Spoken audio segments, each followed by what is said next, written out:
पैसा घर मिल रहा था वो नहीं मिला, तो आप आपके भी भागी नहीं। इसलिए कहते हैं कि सत्य बोलो लेकिन क्रिया से बोलो। इसीलिए तो वेदों में कहा गया ना कि सत्यम ब्रूया, सत्य बोलना चाहिए, लेकिन उसके बाद तुरंत कह दिया कि प्रियम ब्रूया, प्रिय से बोलो।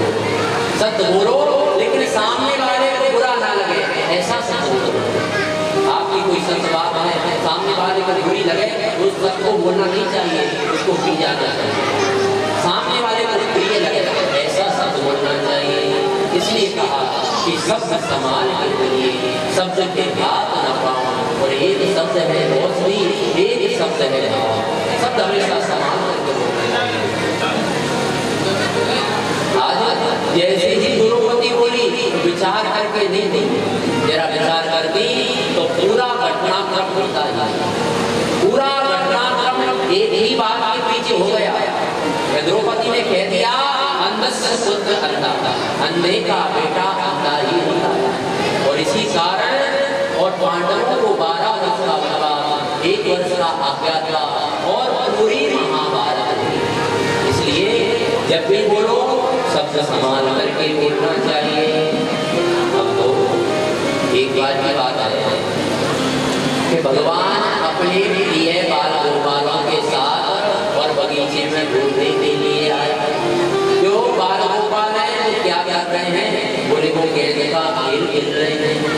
आज जो छोटे छोटे बाल गोपाल थे ना, उन्होंने गेंद का खेल खेलना प्रारंभ किया, और जैसे ही एक बाल गोपाल ने और गेंद में बल्ला मारा तो वो गेंद गई और आगे कुएं में जाकर के गिर गई।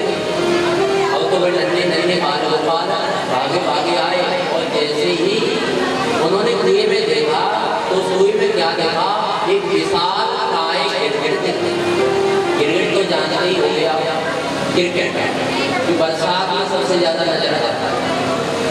आज विशाल काय गिरगिट देखा। अब तो भी डर के मारे भागे भागे भगवान के पास कहने लगे कि हमने कुएं में बड़ा सा जीव देखा है। अब तो भगवान भी उन बाल गोपालों के साथ आए, और जो भगवान ने कुएं में विशाल काय गिरगिट देखा, आज भगवान ने उस गिरगिट की पूंछ पकड़ी और बाहर निकाला। आज जैसे ही बाहर निकला तो दिव्य पुरुष प्रकट हो गया, और भगवान की दिव्य स्थिति थी। भगवान ने कहा भाई किस कारण से तुझे ये योनि प्राप्त, तू कौन है, जरा अपना परिचय तो दे। तब इसने अपना सुंदर परिचय दिया। मृगो नाम नरेंद्रो केशवाकुतनया प्रभो। मैं मृगो नाम नरेंद्रो। अरे महाराज केशवाकुतनया, मैं केशवाकु का वंशज राजा नृगो नाम नरेंद्रो। मैं इक्ष्वाकु का पुत्र राजा नृगो। भगवान ने कहा अच्छा भी राजा जा, तो एक बात बता कि तूने कौन सा पाप कर्म किया जिस पाप के बदले तुझको ये योनि प्राप्त हुई। क्योंकि तूने पुण्य किए होते तो तुझे ये अधम योनि प्राप्त नहीं होती। तूने पाप तो किया होगा, इसी कारण को ये प्राप्त हुई है। तो कहने लगा सरकार मैंने इतने पाप नहीं किए, आप जानते नहीं हो मुझे। अरे महाराज आपके कान में कभी मेरा नाम तो पड़ा होगा। भगवान ने कहा अच्छा भाई तूने ऐसा कौन सा काम किया है तो तेरा नाम मेरे कान में पड़ा होगा। तूने ऐसा कौन सा पुण्य का काम किया है जो तेरा नाम मेरे कान में पड़ा होगा। तब कहने लगा सरकार आसमान के तारे गिनना संभव है, आसमान के तारे गिनना संभव है, मनुष्य के सर के बाल गिनना संभव है। आसमान में जितने तारे हैं उनको गिनना संभव हो सकता है, मनुष्य के सर में जितने बाल हैं उनको गिनना संभव हो सकता है। लेकिन प्रभु मैंने इतनी गायों का दान किया है, मैंने इतनी गायों का दान किया है कि उनको गिनना संभव नहीं है, असंभव है। महाराज मैंने खूब गायों का दान किया है, जीवन भर गायों का दान किया है। जब भी दानियों की चर्चा की जाती है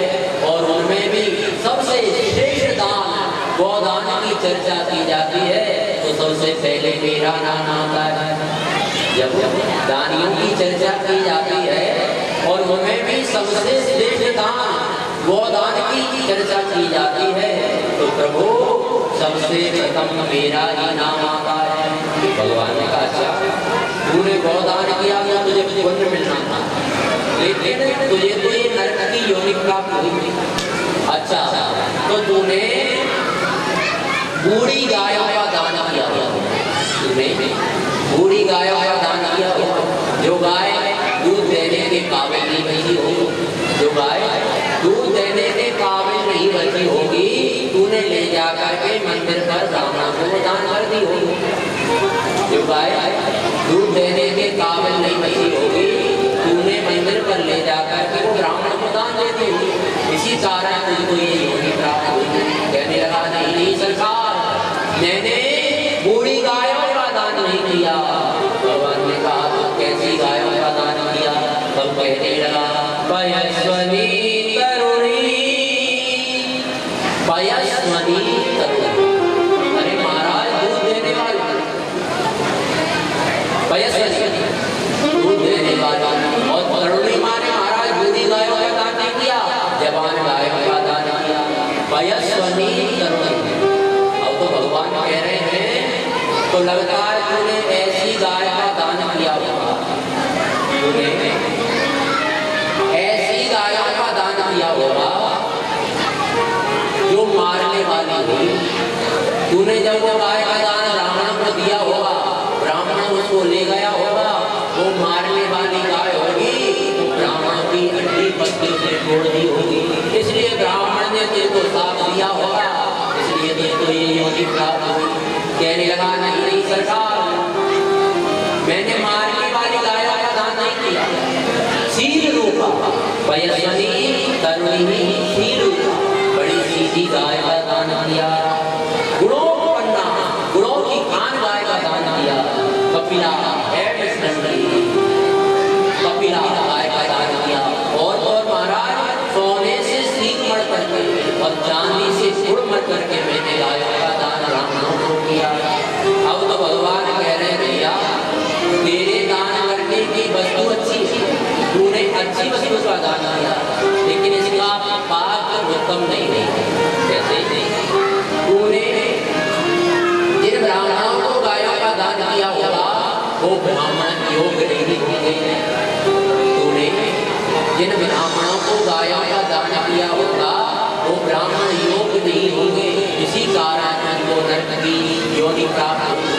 क्योंकि अयोग्य ब्राह्मण को दिया हुआ दान भी नरक में ले जाता, अयोग्य ब्राह्मण को दिया हुआ दान भी नरक में ले जाता।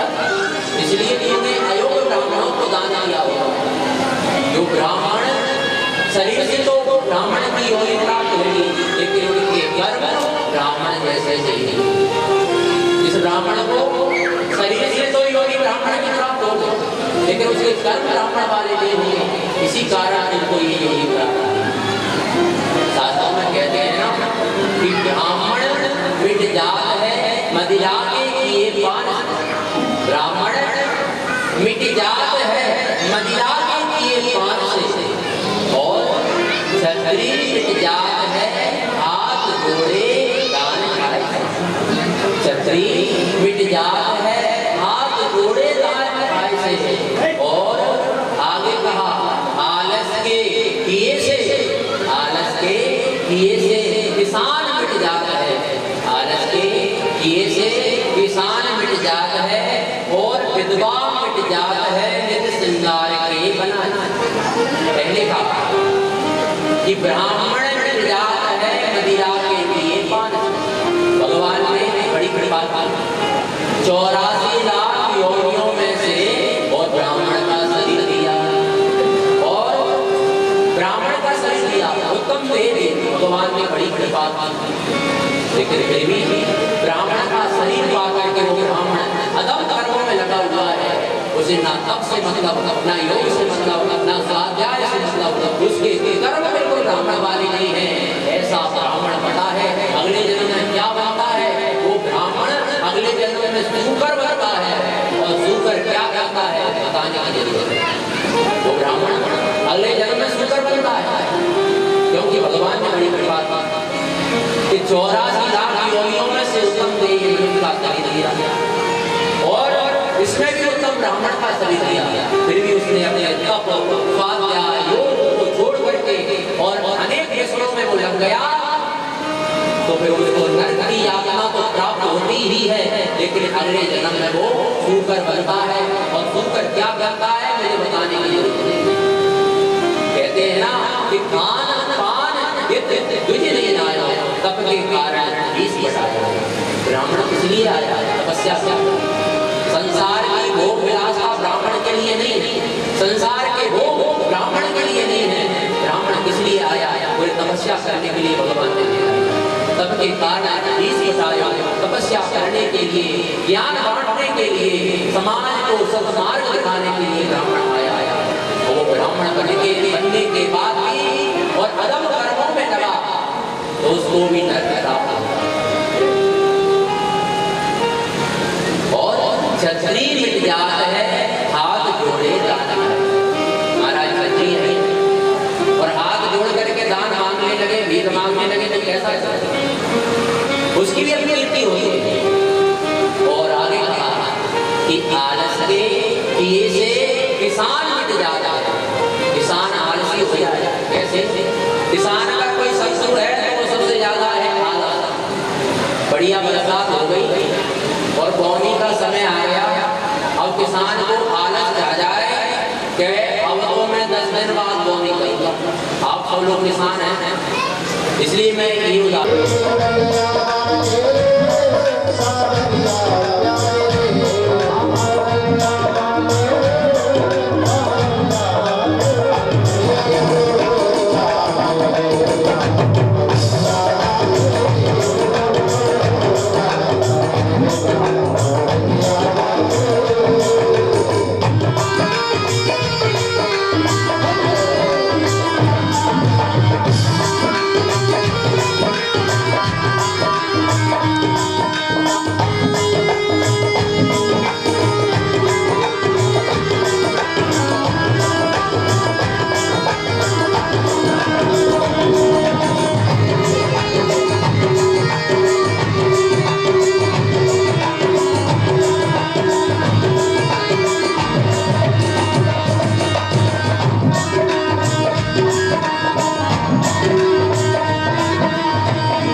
जब से आप कथा सुना रहे हैं, आपने कई बार भगवान को दीनबंधु नाम से पुकारा।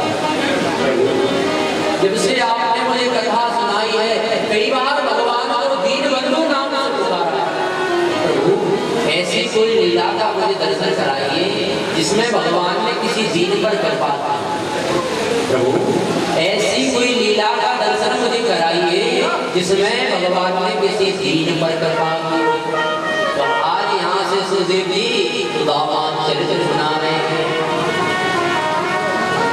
और भागवतकार ने बड़ा सुंदर परिचय दिया सुदामा जी का, नाम भी नहीं दिया, क्या सुंदर परिचय दिया।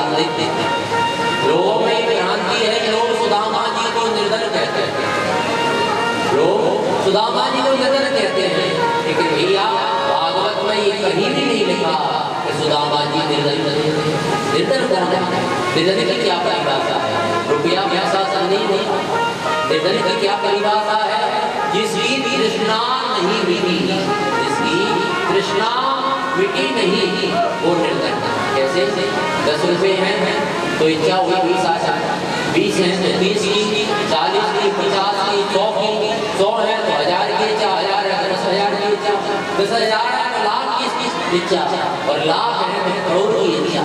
जिसकी कभी इच्छा नहीं मिलती हो, चाहे कितना भी धनवान हो, जिसकी जीवन में इच्छाओं पर नियंत्रण नहीं है वो निर्धन है। शास्त्रों में बताया गया जिसकी इच्छाओं पर नियंत्रण नहीं वो निर्धन है।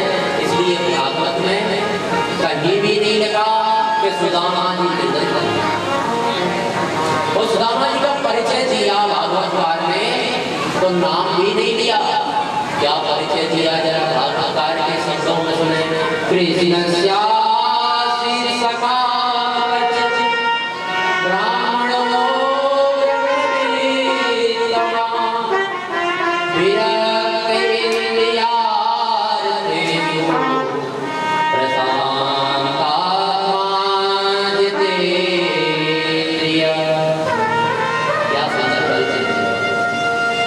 कृष्ण शासी सखा। सुदामा जी का नाम नहीं लिया। क्या कहा कि जो भगवान श्री कृष्ण के बचपन के सखा हैं, शब्दों पर ध्यान देना। कृष्ण शासी सखा,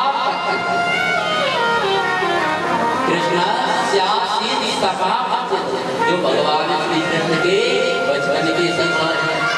तो पहली बात तो यही से स्पष्ट हो जाता है कि स्वयं जगत के पिता भगवान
प्रत्येक समय मुझे भगवान का आवाज आता है।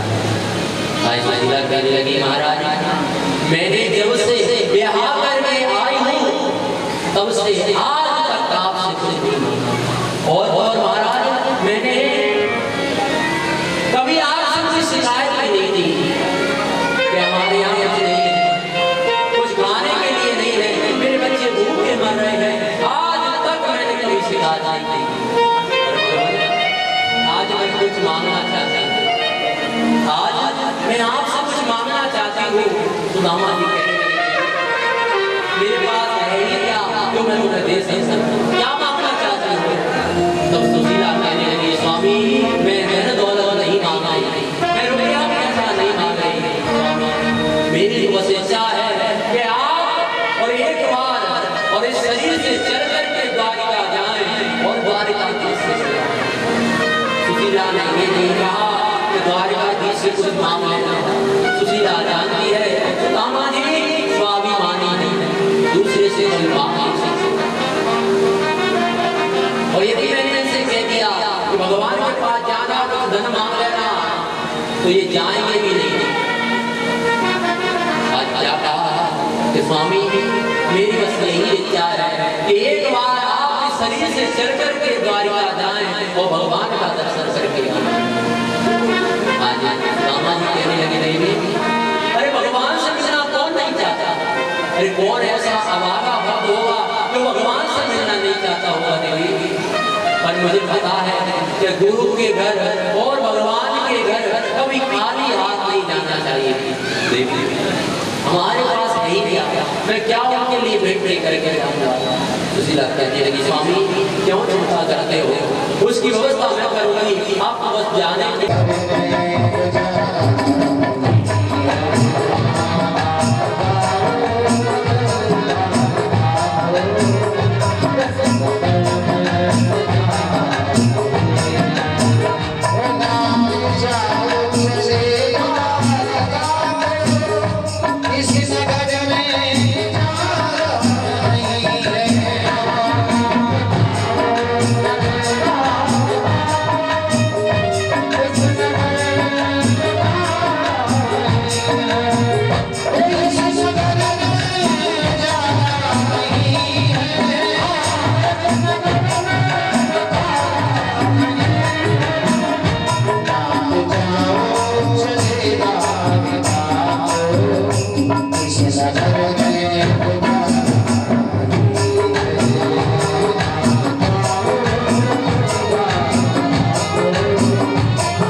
जैसे ही पेड़ के नीचे सोई, आज भगवान ने सोते हुए सुदामा को और द्वारिका में प्रकट कर दिया। बोलिए द्वारिकाधीश की। आज जैसे ही प्रातः काल सुदामा जी जागे तो क्या देखा? बड़े बड़े महल बने हैं, बड़े बड़े सुंदर।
पूरी भक्तवत्सल भगवान की जय।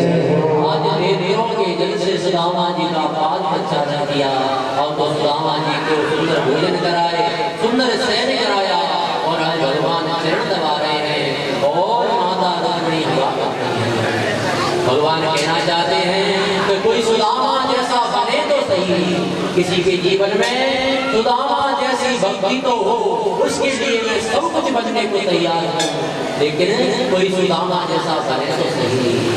आज भगवान ने पूछा सुदामा जी एक बात बताओ कि तुम्हारा विवाह तो हुआ नहीं होगा, क्योंकि जब तुम गुरुकुल में थे तब तुम कहते थे कि लाला मैं विवाह के चक्कर में नहीं पड़ूंगा, जहाँ मिली दो तहाँ रहे तो। विवाह तो बंधन का कारण होता है, विवाह नहीं करता, तो महाराज आपने विवाह नहीं किया होगा।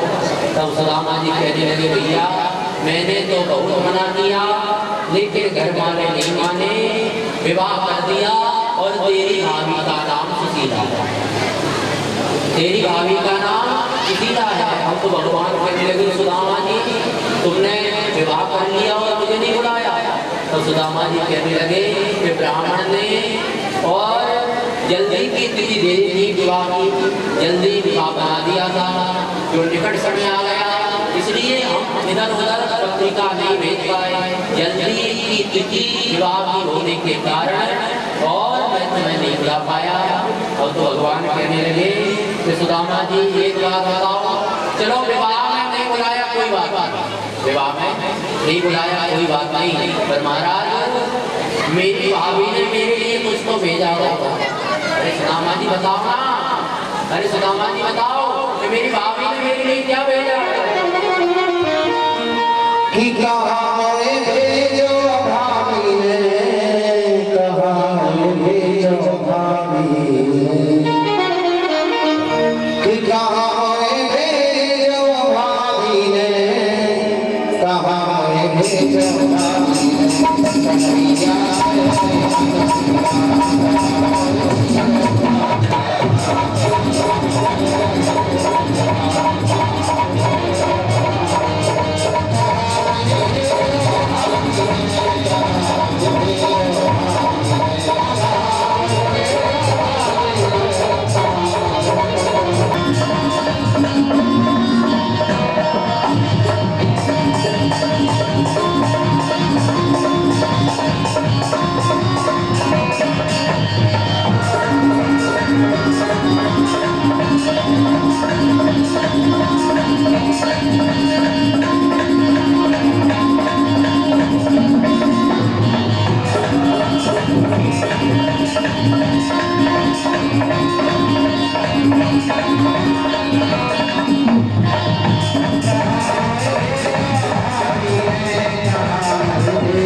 सुदामा आशीर्वाद दीजिए। तब सुदामा जी कहने लगे अच्छा लगा, तो लगता है कि तूने दो विवाह कर रखे हैं, लगता है कि तूने दो विवाह कर रखे हैं। आज सुदामा जी ने सत्यभामा को आशीर्वाद दिया, देवी चिर सौभाग्यवती भव, आयुष्मती भव, पुत्रवती भव, धनवती भव। अब तो आ गई जामवती, मैं जामवती प्रणाम करती हूँ। भगवान से सारे वृंदावन जी ने पूछा ये देवी कौन है? तो भगवान ने कहा ये ही हमारी शक्ति है। आज सुदामा जी ने आशीर्वाद दिया। मैं मित्रवृंदा प्रणाम करती हूँ, मैं भद्रा प्रणाम करती हूँ, मैं लक्ष्मणा प्रणाम करती हूँ। देवी शिव सौभाग्यवती भव, आयुष्मती भव, पुत्रवती भव। अब तो ऐसे करके 50, 100, 200, 300, 400 रानियां आ गई। सुदामा जी का हाथ झुकने लगा, हाथ के नीचे हाथ लगा लिया, कहते जा रहे हैं देवी भवा भवा भवा, शब्द नहीं निकल रहे मुझसे, भवा भवा भवा। अब तो सुदामा जी परेशान हो गए। अब तो भगवान से पूछ लिया, लाला एक बार में बता दे कि तेरी कितनी रानी है? तो भगवान ने कह दिया, सुदामा जी 16,108। अब तो सुदामा जी कहने लगे, लाला ये बात बताइए, मैंने एक विवाह किया और कोई नाय बुलायो तो तूने मुझे रात करीब सुना, और तुमने ये फिरक बदलाओ लाला, तूने ये फिरक बदलाओ और कोई नहीं बुलाओ, तो पता मैं तुझे क्या सुनाऊं? अब तो सुदामा जी कहने लगे, लाला मैं सबको आशीर्वाद दूंगा तो मेरे 2 प्राण ही निकल जाएंगे, इसलिए लाला सभी की तरफ से तू ही प्रणाम कर ले, और मैं आज तुझको ही आशीर्वाद दे देता हूँ। आज भगवान ने सभी 16,108 प्राणियों के साथ सुदामा जी को प्रणाम किया। आज सुदामा जी ने आशीर्वाद दिया। लो ये भारत का ऋषि, इसके तपस्या में इतना बल है कि वो भगवान को भी आशीर्वाद देता है, तपस्या में होता है। भारत का ऋषि भगवान को भी आशीर्वाद दे रहा है। अब तो सुदामा जी कहने लगे, लाला अब मैं जाना चाहता हूँ। सुदामा जी ने कहा कि तुमने मुझे कोई समाचार तो दिया नहीं, भाभी ने मेरे लिए क्या कहा है? तो सुदामा जी ने कहा, लाला ने अच्छा ध्यान दिलाया, तेरी भाभी ने तेरे लिए समाचार कहा। बोले क्या समाचार? तो सुदामा जी कह रहे हैं कि तेरी भाभी ने कहा है कि 1 मास कोई पाप में 2 एकादशी हुए तो प्रभु दीन दयाल ने नित्य प्रतिदिन। आज भगवान ने जैसे ही आंखों से आंसू बहने लगे। अब तो भगवान ने कहा, सुदामा जी अब हमारा समाचार भी और भाभी को सुना देना। अच्छा लाला का समाचार है? भगवान ने कहा कि होनी भी सो है गई, होनी भी सो है गई, अब ना ऐसी होए, और भाभी तेरे भवन में नित्य द्वादशी होए, नित्य द्वादशी होए। आज भगवान ने खूब आशीर्वाद दिया और सुदामा जी ने प्रस्थान किया। भगवान ने प्रत्यक्ष कुछ नहीं दिया, लेकिन अप्रत्यक्ष सब कुछ दे दिया। सुदामा जी धन मांगने के लिए आए भी नहीं थे, उनकी इच्छा भी नहीं थी, उनकी इच्छा थी दर्शन करने की। और जैसे ही दर्शन करके सुदामा जी प्रस्थान करे हैं और अपनी नगरी में पहुंचे, क्या देखा? बड़े बड़े सुंदर महल बने हैं, स्वर्ण जड़ित महल बने हुए हैं। सुदामा जी विचार कर रहे हैं, भैया यहाँ तो मेरी लकड़ियाँ गई, वो कहाँ गई? यहाँ मेरी गैया बनती थी, वो कहाँ गई? सुशीला कहाँ गई? मेरे बच्चे कहाँ गए? किसी से पूछा कि ये नगरी किसकी है? तो किसी ने कहा ये सुदामा जी की नगरी है। विचार किया कि होगा सुदामा। पूछा भैया ये महल किसका है? बोले सुदामा जी का महल है। सुदामा जी ने विचार किया कि सुदामा नाम का राजा होगा, उसने मेरी निमड़िया को तोड़ दिया होगा, अपना महल बना लिया होगा। अब तो सुदामा जी वहां से जैसे ही नजर झुका करके और विचार कर रहे हैं कि मेरी नौकरी कहाँ गई, उसी समय और ऊपर से सुशीला की नजर पड़ी, और सुशीला की नजर जैसे ही पड़ी उसने सुंदर सोलह श्रृंगार किया,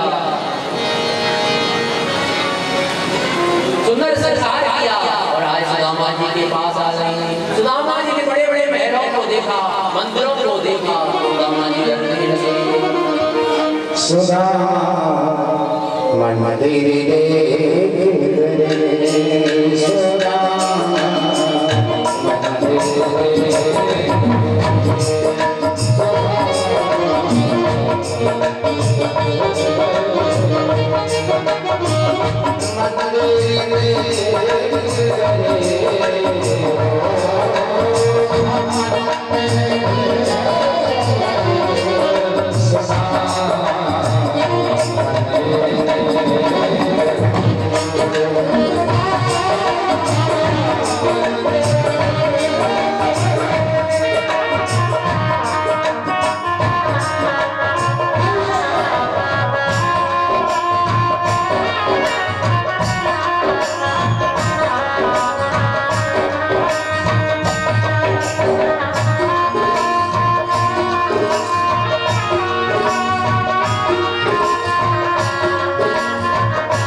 नारद जी आ गए और आज नारद जी से भगवान कहने लगे कि मैं अपने माता पिता को आत्म तत्व का उपदेश नहीं दे सकता, इसलिए मैं चाहता हूँ आप उनको आत्म तत्व का उपदेश दें। तब नारद जी ने नवयोगेश्वर संवाद वसुदेव को सुनाया, कहा कि एक बार यही प्रश्न जनक जी ने नवयोगेश्वरों से किया।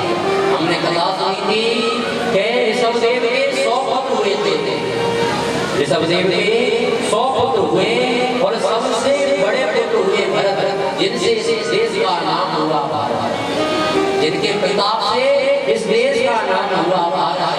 और उसके 9 छोटे भाई जिन्होंने विवाह नहीं किया, जो सन्यासी बन गए, नवयोगेश्वर कहलाए, जिनमें से कवि, हरि, अंतरिक्ष, प्रबुद्ध, पिपलायन, आविर्भुव, दुर्मिल, चमक और जनक जी ने इनसे पूछा, दुर्लभो मानसो देवो देहि नाम क्षण बड़ा।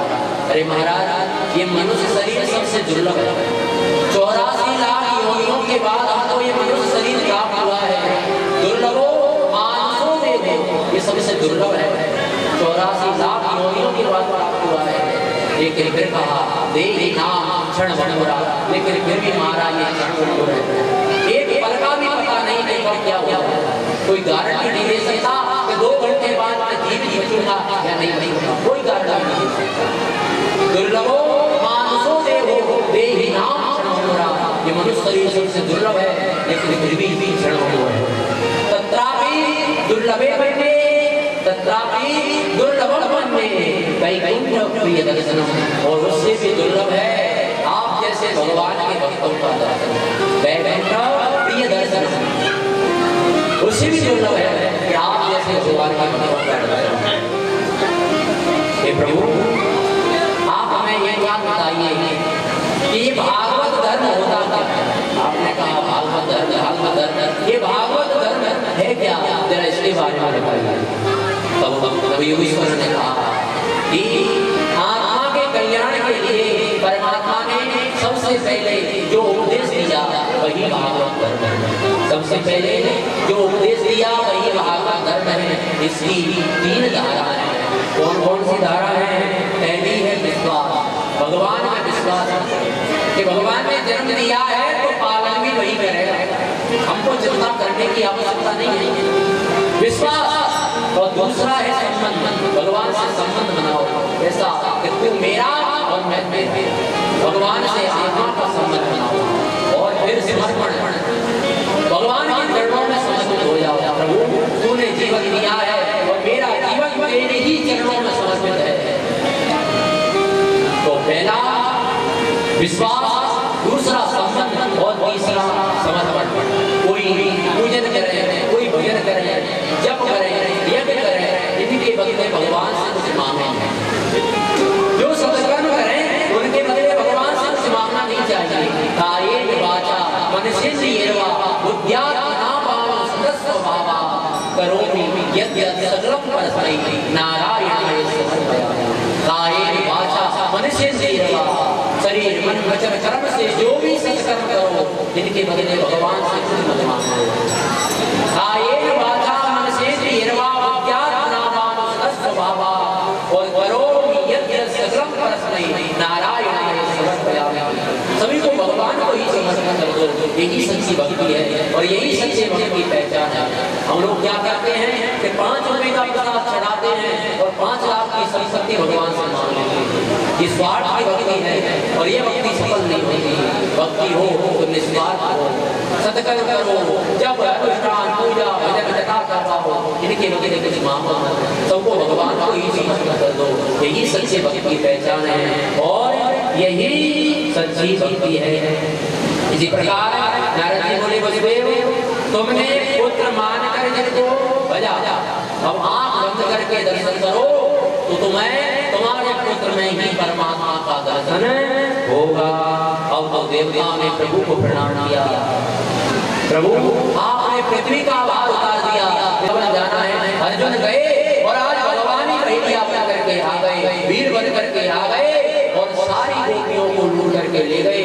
ये महाभारत का विजेता वही अर्जुन था, इसने बड़े बड़े वीर योद्धाओं को पराजित कर दिया जाता, लेकिन आज हार गया क्योंकि भगवान का साथ नहीं था। इसलिए आज भगवान ही गोपियों को लूट करके और ले गए। आओ तो अर्जुन बेचारे निराश हो गए। अब दादा साथी आ गया, कहने लगा प्रभु मैं आपको जाने नहीं दूंगा। ये दादा साथी कौन था? ये भगवान का रथ चला रहा था। आज प्रभु ने कहा देख दादा ये तो मेरी लीला थी, मुझे तो जाना पड़ेगा भाई, और तेरे लिए मेरा आदेश है, तुझे उसका पालन करना है। दादा का प्रभु आदेश करें। आज दादा भगवान ने कहा तुझे द्वारिका जाना है, जो 10-5 यदुवंशी शेष बच गए हैं और उनको मथुरा ले जाओ, क्योंकि मेरे अंदर ध्यान होते ही द्वारिका जन्म में समा जाएगा। मेरे अंतर ध्यान होते ही द्वारिका जन्म में समा जाएगी। इसलिए जो 10-5 यदुवंशी शेष हैं उनको मथुरा ले जाओ। आज दादा चला गया। अब तो देवता आ गए और कहने लगे भैया दर्शन कर लो। आज के बाद पता नहीं भगवान का कभी दर्शन होगा या नहीं होगा, इस बात का कोई पता नहीं कब हमको दर्शन देंगे। इसलिए सब आ जाओ, आज सब दर्शन कर लो। सब लोग दर्शन कर रहे थे, सबके देखते और आज प्रभु अंदर ध्यान हुए। भगवान कहाँ गए किसी ने नहीं देखा, लेकिन संतों ने देखा और कह दिया भगवान कहीं नहीं गए, भगवान इस भागवत में समा गए, भगवान भागवत में समा गए। जो कोई व्यक्ति भागवत की कथा करता है, करता है, सुनता है, मानो भगवान का ही स्वरूप प्राप्त कर रहा है, भगवान का ही सानिध्य प्राप्त कर रहा है। क्योंकि पता है भगवान शब्दों के रूप में परिवर्तित हुए और भागवत के अक्षरों में समाते हुए।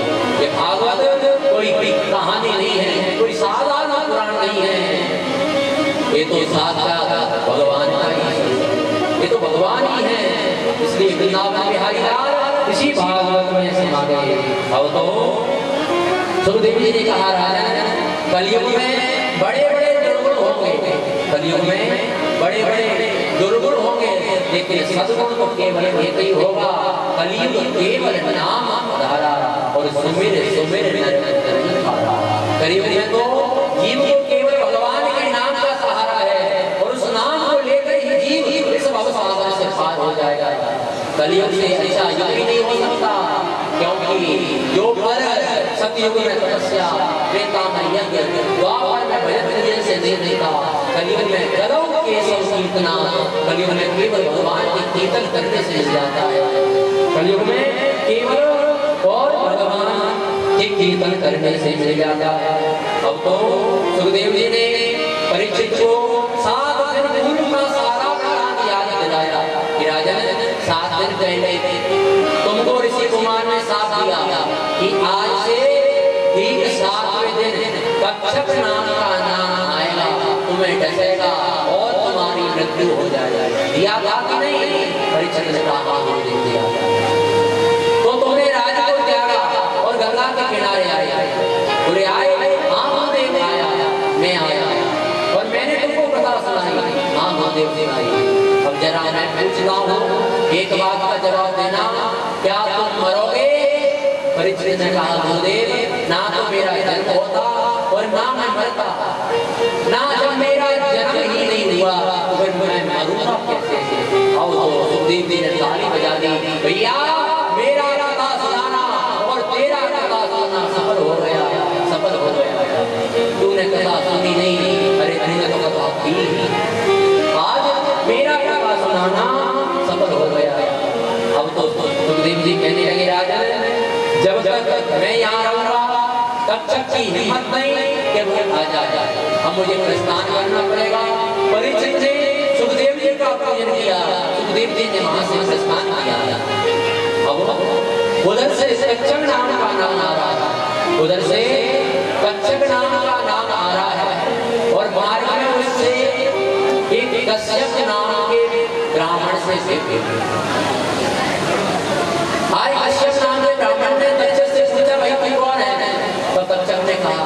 मैं तक्षक नाम का नाम हूँ और राजा परीक्षित को डसने जा रहा हूँ, क्योंकि उसे साफ लगा है कि आज मेरे द्वारा उसकी मृत्यु होती है, इसलिए मैं उसको डसने जा रहा हूँ। कश्यप नाम के ब्राह्मण से तक्षक ने पूछा, तुम कहाँ जा रहे हो? तब कश्यप नाम के ब्राह्मण ने बड़ा सुंदर जवाब दिया, तू राजा परीक्षित को प्रेम से बताती तो आप भी श्रोताओं के हृदय में बैठे परमपिता परमात्मा को भी मेरा प्रणाम। और मैंने कथा सुनाई तो भैया आज से 7 दिन की कथा में यदि आपको एक बात भी अच्छी लगे, 7 दिन की कथा में आपको एक बात भी अच्छी लगे तो अपने जीवन में जरूर उतारना है। 7 दिन की कथा में यदि आपको एक बात भी अच्छी लगी हो, उसे अपने जीवन में उतार लोगे तो मेरा कथा सुनाना और आपका कथा सुनना और हमारे यजमान परिवार का कथा कराना सब सफल हो जाएगा। और इसी वाणी के साथ मैं अपनी वाणी को विराम करूंगा। सबको जय जय श्री राम। बारम्बार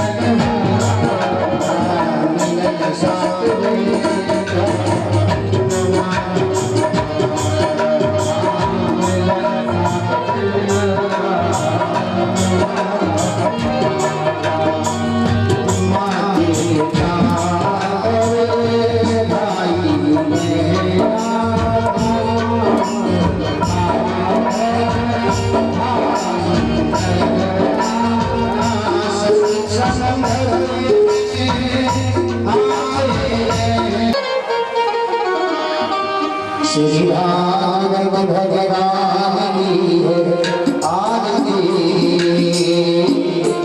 पापियों पाप से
जो दाने पूर्व दिशा में छोड़े किसी लिहाज से।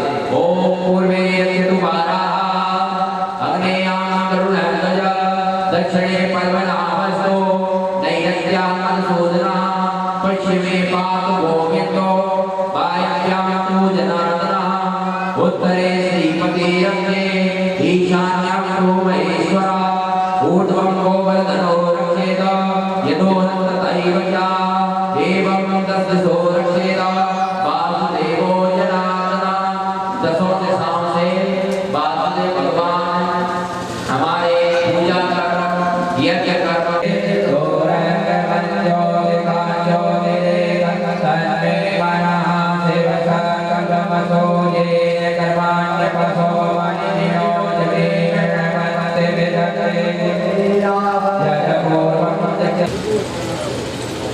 ये मां ब्रह्मपादमय श्याममय दक्षिणामय दवा निकला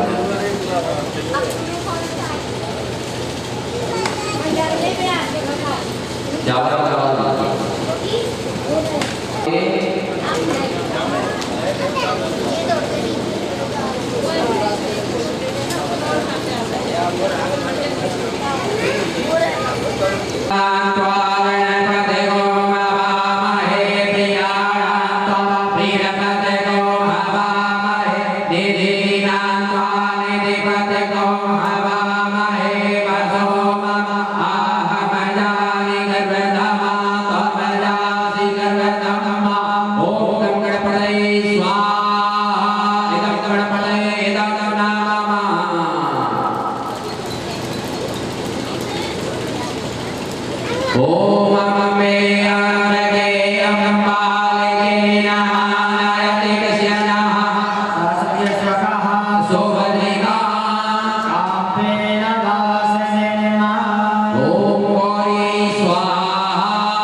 ओम यमकाय स्वाहा ओम त्रिपिचाय स्वाहा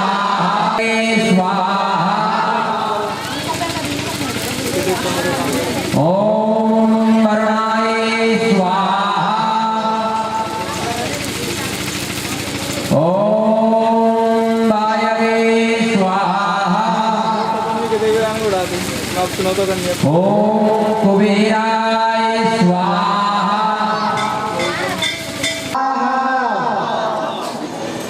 जय पुंडक सल्लाना भक्तवक्त सदुरमते संबरो दुदः प्रीतो मुरः पाचन जनार्दनः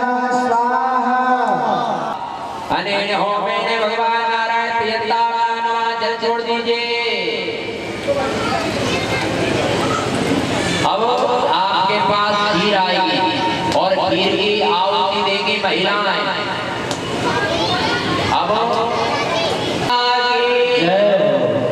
ये 16 आहुति माता लक्ष्मी को समर्पित है, क्योंकि माता लक्ष्मी को खीर का प्रसाद अति प्रिय है, इसलिए देवियां बड़े प्रेम से माता लक्ष्मी को खीर का भोग लगाएंगी।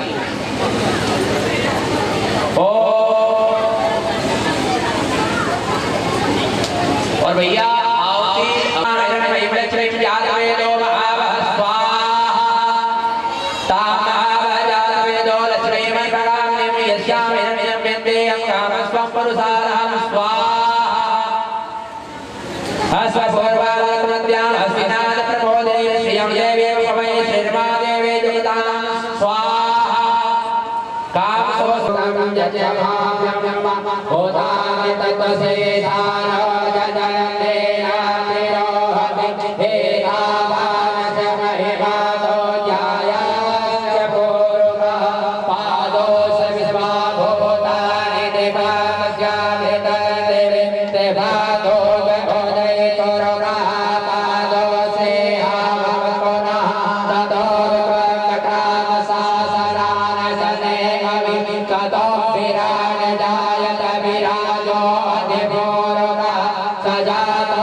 माता पवित्र मास है मास कृष्ण पक्ष चंद्रवास मम यजमान सभी अपना नाम गोत्र ले लेंगे। मम यजमान सभी यजमान अपना नाम गोत्र का उच्चारण करेंगे। मम यजमान कुटुंब से परिवार से आयु आरोग्य ऐश्वर्यार्थम भगवत विद्यार्थम श्रीमद् भागवत महापुराण कथा उपरांत कर्मणा उपरांत पूर्णाहुति कर्मणा संकल्प कर से केवल गोला को जमाएंगे। पहले गोला को जमाएंगे। ओम नारायणाय नमः स्वाहा।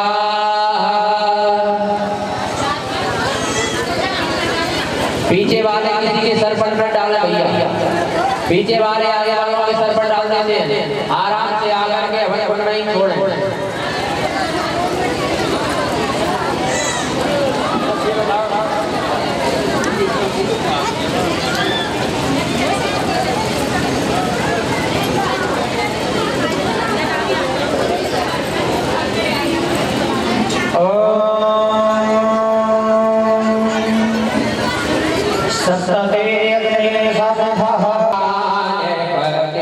स्वामी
श्रीमन्नारायण नारायण नारायण लक्ष्मी नारायण नारायण नारायण श्रीमन्नारायण नारायण नारायण श्रीमन्नारायण नारायण नारायण लक्ष्मी नारायण नारायण नारायण लक्ष्मी नारायण नारायण नारायण नारायण का जो नाम लियते हैं नारायण का जो नाम लियते हैं पाप दोषी सब नारायण श्रीमन्नारायण नारायण नारायण लक्ष्मी नारायण नारायण